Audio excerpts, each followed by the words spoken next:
बारामतीतलं एक नवरा बायकोचं जोडपं पल्लवी कारंडे जाधव आणि प्रताप जाधव यांनी बारामती आणि पुण्यामध्ये एक उच्छाद मांडला. मोठमोठ्या लोकांशी ओळखी करायच्या, त्याच्यातून नंतर नंबरची देवाणघेवाण करायची, नंतर त्यांच्याशी प्रेमसंबंध प्रस्थापित करायचे आणि नंतर त्यांना टार्गेट करायचं आणि त्यांच्याकडून लाखो रुपयांची खंडणी उकळायची. अशा प्रकारच्या घटना घडल्याच्या नंतर शेवटी भारती विद्यापीठ पोलीस ठाण्यामध्ये या दोन्ही आरोपी आणि त्यांच्या इतर सहकाऱ्यांच्या विरुद्ध गुन्हा दाखल झाला आणि गेली जवळपास 2 महिन्यापासून हे जोडपं जेलमध्ये आहे. आता याच्यामध्ये एक मोठी अपडेट आली आणि ह्या लिपस्टिक फाईलमधला जो मुख्य आरोपी आहे प्रताप जाधव याचा जामीन कोर्टानं नामंजूर केला. इंटरेस्टिंग काही गोष्टी घडत गेल्या.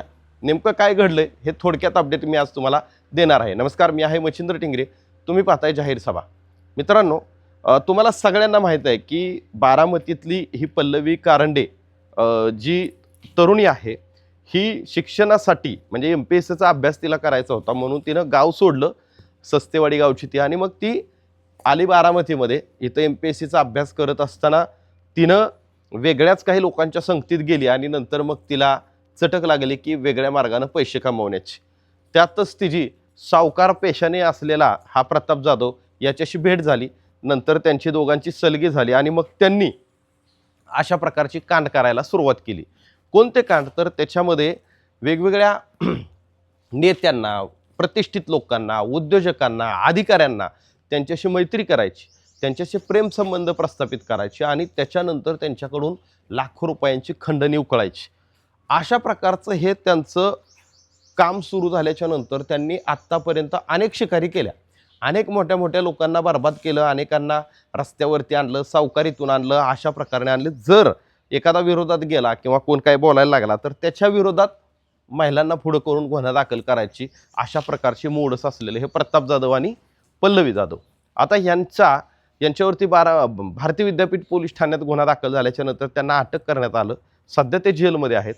परंतु जी कायद्याची बाब आहे, जी कायदेशीर बाब आहे, त्याच्यामध्ये सगळ्यात महत्त्वाचं काय तर जामिनाची प्रक्रिया असते. मग याच्यातला जो आरोपी आहे प्रताप जाधव यानं पुण्यातल्या सत्र न्यायालयामध्ये जामिनावर मुक्त करण्यासाठी अर्ज केला. आता तो अर्ज झाल्याच्या नंतर काय झालं तर त्याच्याकडून युक्तिवाद, त्यांच्या वकिलाकडून युक्तिवाद झाला आणि युक्तिवाद होत असताना या गुन्ह्यामध्ये जी एक पीडित महिला आहे जिनं तक्रार केली होती, हा प्रताप जाधव आणि त्याची बायको, की ह्यांनी तिलाही शोषण करून तिलाही वाम मार्गाला लावलं किंवा तिच्याकडून तिला ब्लॅकमेल केलं आणि ब्लॅकमेल करून तिच्याकडून वेगवेगळ्या लोकांना पाठवून तिच्याकडून अनेक पैसे कमावले. अशा प्रकारचा एक गुन्हा दाखल झालेला होता आणि त्याच्यामध्ये ह्या महिलेनं जे काही पुरावे कोर्टाच्या समोर सादर केले त्याच्यात प्रताप जाधवचा जामीन फेटाळण्यात आला. आता प्रताप जाधवचा जामीन फेटाळण्यात आल्यामुळं पल्लवीच्या जामिनाचा सध्या प्रश्न येत नाही.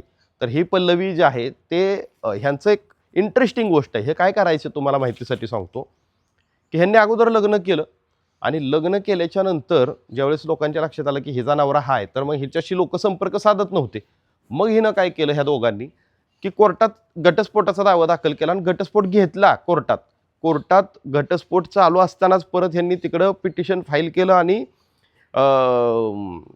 नंतर म्हणजे घटस्फोटाचा अर्ज दाखल केला आणि पुन्हा एकदा लग्न केलं. हे कशासाठी? तर ह्यांना सांगायला मिळावं की आता माझं घटस्फोट झालेला आहे, मी घटस्फोटित आहेत आणि मी सिंगल आहे. मग अशा प्रकारे लोक ट्रॅप करायची आणि त्यांना कामाला लावायचं. असा महत्त्वाचा पुरावा कोर्टामध्ये गेल्याच्या नंतर कोर्टाने ह्या प्रकरणाचं गांभीर्य ओळखलं आणि ह्या प्रताप जाधवचा जामीन फेटाळला. आता ह्या सगळ्या गोष्टी घडत असताना प्रताप जाधव आणि ह्या पल्लवी कारंडे यांनी अनेक जे केलेले कांड आहेत ते वेगवेगळ्या भागातली लोक कदाचित अजूनही गुन्हे दाखल होण्याची शक्यता आहे. अनेक लोकांना ह्यांनी अशा पद्धतीनं फसवलेलं आहे, अनेक लोकांना ह्यांनी अशा प्रकारे बळीचा बकरा बनवलेला आहे. त्यामुळं येणाऱ्या काळात आता ह्या पल्लवी कारंडेचा बेल होतो का, जामीन होतो का, हे पाहावं लागेल का ह्यांना निकाल लागेपर्यंत जेलमध्येच राहावं लागतंय हे देखील पाहावं लागेल. ह्या सगळ्या गोष्टी किंवा हे प्रताप जाधव किंवा ह्या पल्लवी कारंडे आणि प्रताप जाधव, थोडक्यात काय तर ह्याला आपण एक नाव दिलं आहे बारामतीचं लिपस्टिक फाईल्स. तर ह्या लिपस्टिक फाईलमध्ये काय काय होतं आहे ह्याची अपडेट आपण प्रत्येक वेळेस देत राहणार आहोत. तुम्हाला ह्या व्हिडिओबद्दल काय वाटलं नक्की कमेंट करा आणि चॅनलला सबस्क्राईब केलं नसेल तर जरूर करा. धन्यवाद.